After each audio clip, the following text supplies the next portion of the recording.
Okay, so we're still doing week 4, module 4. We've talked about SOAP, S, self, O, opinion, most importantly, 3 provable reasons for that opinion. We talked about thesis and antithesis, antithesis, and we talked about audience, choosing an audience and having a conversation with them so that your reader can eavesdrop on the conversation. This lecture is going to wrap up SOAP. The last one is called P, and the P is for purpose. So this is how it works, guys. Ready? Let me fix my camera just a bit. Trying to smile because YouTube picks the most terrible pictures to post as its thumb clip. Okay, so S, self. O, O-P-I-N-I-O-N. 3 provable reasons. Becomes your thesis, your topic sentences, and your transitional sentences. A is for audience. You need to pick one. And the most important thing is that the reader is not the audience. And the last one is P for purpose. Now, this is a tricky one. There are 27 purposes, right? You can express emotion, you can inform, instruct, you can debunk, you can entertain, you can inspire, you can educate, you can prove, you can disprove, all sorts of things. I'm not sure if, see, here it is. List of purposes. It says, once you discover your position self as a writer and you've developed a thesis, opinion, as well as having a good feel for your audience, it's a good idea to get a handle on your purpose. And there are 27 purposes. So imagine you have 13 essay potentials with self, then each one of those double to 2 because you have 2 opinions each. And then you can have any number of audiences, right? And then I have 27, at least 27 purposes to choose from. It is my purpose to express emotions, to inform, persuade, explain, amuse, entertain, evaluate, discover, analyze, debunk, draw comparisons, make an analogy, define, criticize, motivate, satirize, speculate, warn, reassure, take a stand, identify problems, suggest solutions, identify cause, predict effects, to reflect, interpret, instruct, inspire, and we're just getting started, right? The big one that's popular right now today is persuade. Now, for me, personally, I don't do this step, okay? I'm the kind of person who cannot pick a restaurant because I go into panic mode.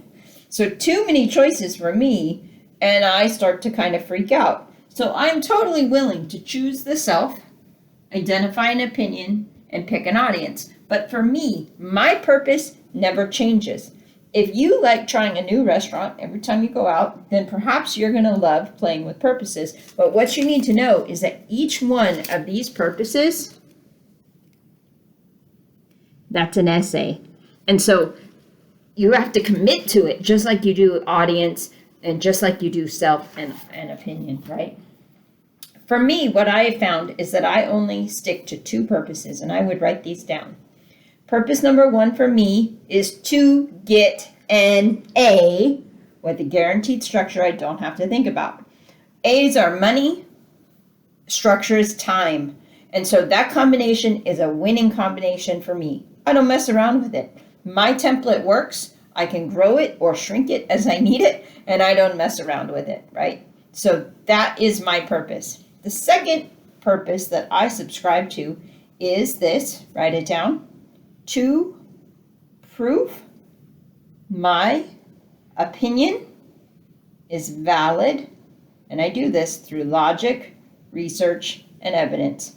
I write to prove my opinion is valid, and I do so through logic, research, and evidence. I know everyone believes something different. I know opinions come and go. I know opinions are based on how you're raised and where you're from and where you've traveled and where you've eaten. I even know that the kind of salsa is hot or not hot according to the biology of the tongue. So why argue about it? The only thing I'm going to do is prove my opinion is valid, and I do that through offering logic, research, and evidence. So for me, this last step is already set. It never changes for me. But like I said, if you like to play with it, there's a bunch of purposes to play with, and you're welcome to. Just like with everything else, you have to commit to it. Now, if you have the document in front of you that says SOAP for clean and clear writing, I'd like to pull it out now. And we're going to go over it and just make sure that you understand the whole lecture, the last 3 lectures that you watched, and then we'll start tying it in to the rest of the essay structure, okay? So getting A's on your academic writing is made up of 75% good structure and 25% content and style. Content comes from discipline, topic, and assignment, and your own spin on the subject matter according to yourself, right? According to that perspective. The 4 choices a writer must make before they begin writing and what they influence within an essay. Self-perspective. Which self will you use to address the topic? This must be specific and true to your experience and knowledge. And then I give you 3 things that it affects, and this is what I'm going to be testing you on. It affects the personality of the title. If I choose to write from the perspective of a mom, the title has to be something a mom would say. If I'm going to write from the perspective of a Marine, it's going to be something a Marine would say. From a student, a student. That title, the frosting on the cake, remember what we talked about in video 1? It has to reflect self. That's who chooses the title. So if it's a Christmas party, we have a Christmas cake. If it's a birthday party, we have a birthday cake, right? The audience and determines how you begin the essay. The title comes from the choice, self, okay? It affects the framework conversation, which I'm about to teach, and it affects the direction and opinions of your evidence. Opinion, 3 provable reasons for your said opinion. You must be able to have a counter opinion from the same perspective. These reasons must be provable and are normally stated or implied within a thesis. The opinion, the O, becomes the basis for your thesis, becomes the basis for your topic sentences, affects your transitional sentences between body paragraphs, and influences the research of your tone and argument. Now, audience, to whom specifically are you speaking? This must be specific and you have to be committed to it. It affects your grabber or hook, as this is the fish you're trying to catch. Imagine that the audience is kind of a fish and everything you say is the bait, especially that opening line. It affects the framework conversation as you're directly addressing the histories, beliefs, and issues relevant to the audience. It affects word choice, example choice, and the transitions you use. Purpose. What are you actually trying to accomplish? My recommendation is to pick a specific purpose and commit to it. Are you trying to inform, persuade, entertain, debunk, disprove, educate, speculate, organize, satirize, find solutions, or come to a conclusion? It affects your word choice, your transition choice, and your logic. Consider the 2 purposes for me which do not change. I write to get money, or an A, because in my universe, A's are money. And I write to prove my own opinion valid through logic, research, and evidence, for the purpose of simply being a respected voice. I'm not trying to educate anyone. I'm not trying to change anyone's mind. If they learn something reading my essay, great, but that is not my goal, okay? Now, the other thing that I'm very aware of, and you need to be aware of too, is that my professor has seen thousands of essays about every topic. Or if they're having you write something about a chapter, they've seen it already. You are not adding to a conversation. You're simply letting them know that you understand what you read. So knowing that takes a lot of work out of it, because all you need to do is nail the structure. The students that learn what I'm teaching and practice it religiously, faithfully, consciously, devoutly, they get A's. They're the highest GPA graduates of College of the Desert. For something like 6 years running, the graduate speakers have been my students. And they attribute their grades to the structures that I'm teaching, okay? Trust me, guys. Learn this technique and you're going to cut time off of your writing and take the stress out of it. Style comes from 4 items in your prose. Word choice, the things like metaphor, analogy, allusion, cited research, and humor. Voice, knowing and applying SOAP. Voice is a big deal. Voice is you having the ability to have a conversation with an audience that your reader can hear. And then, of course, creative punctuation. And if you have not studied your punctuation lectures, you need to do that. I send out links. Now, the next thing I'm going to go into is the 5 principles of academic writing and professional writing. There are 5 principles, and they plug into the 27 pieces to an essay. So what I'm going to show you now is how to use SOAP and the 5 principles of academic writing to actually build an essay. This is a big deal. Take notes, please. If you have the packets, some of you do, the smart ones do. It was worth picking them up. I will make sure they're available for download also for print. But what I put in here in the packet, I think it's the 3rd page, is actually the boxes that I'm about to write. This is what it looks like. And hopefully I have a digital version of that. But here's some testable material that you should take notes on. Okay, so here we go. There are 27 pieces to an essay. Okay, 27 PIECES pieces to an essay. 27. And this is a big deal because a lot of people consider an essay as one entity. But if you think about a car is not one thing. A car is made up of thousands of different pieces, and so is an essay. An essay, no matter if it's 1 page or 60 pages, the same principles apply, okay? And so if you know how to manipulate the template, and if you understand the parts to an essay, by the way, 27 pieces, then you know how to master and you command language. Now, the 27 pieces include SOAP. Imagine a jigsaw puzzle.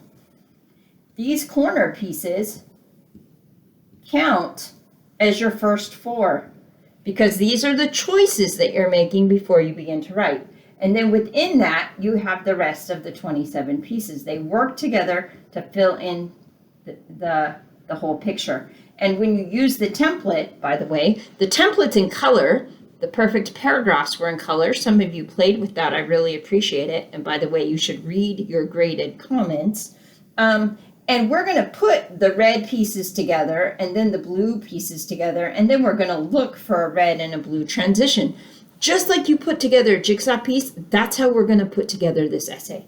Okay, so 27 pieces. And to just keep it very simple, I'm going to put 5 paragraphs. And I've never done it this small, so it's so weird. And if you can imagine a dresser drawer, right, where the top drawer is for my underwear, and the next drawer is for my socks, and the next drawer is for my t-shirts, and the next drawer is for my shorts, and the bottom drawer is for my sweatpants or pajamas. Have you ever had someone do your laundry and they put the laundry away in the wrong drawer? Well, an essay is like that. Each paragraph has a job to do. Each piece of an essay, the 27 pieces, they have a job to do, okay? Now, I picked 27 because the alphabet has 26 letters plus 1. So 26 plus 1 equals 27, and there are 26 letters in the alphabet. So this is what I'm going to do. A, B, C. Oh, sorry. I lied. Let's start again. I have my S, O, A, and P here. I forgot SOAP. So here's my A in SOAP, right? There's my A. I start with B, C, D, E, F, G, H, I, J, K, L, M, N, and here's my O, and here's my P, and Q, and there's my R, and there's my S, T, U, V, W, X, Y, Z, and I'm putting my 27th letter as BB, okay? So 1, 2, 3, 4, 5, 6, 7, 8, 9, 10, 11, 12, 13, 14, 15, 16, 17, 18, 19, 20, 21, 22, 23, 24, 25, 26, and 27. These are the 27 pieces to an essay. And I'm going to make the camera really focus on what I'm about to cover. So you're going to hear my voice, but you're mostly going to be seeing my board. because I want you to be able to do this, okay? So on your piece of paper, this is what you're writing. Sorry for the shakiness, okay? So here's my essay, paragraph 1, paragraph 2, paragraph 3, paragraph 4, and paragraph 5, okay? So these are my 27 pieces. Again, I used 26 letters in the alphabet plus 1. So if you look at the document, the SOAP lecture, the first page, and for those of you with the packet, it's under the 5 principles of academic writing. It says, good academic writing involves combining critical thought, application, and response. There are 5 principles of academic writing that you must memorize, understand, use, adapt, and conquer. I don't want any adaptation until you understand it, okay? So principle number 1 is called intro, conclusion, strategy.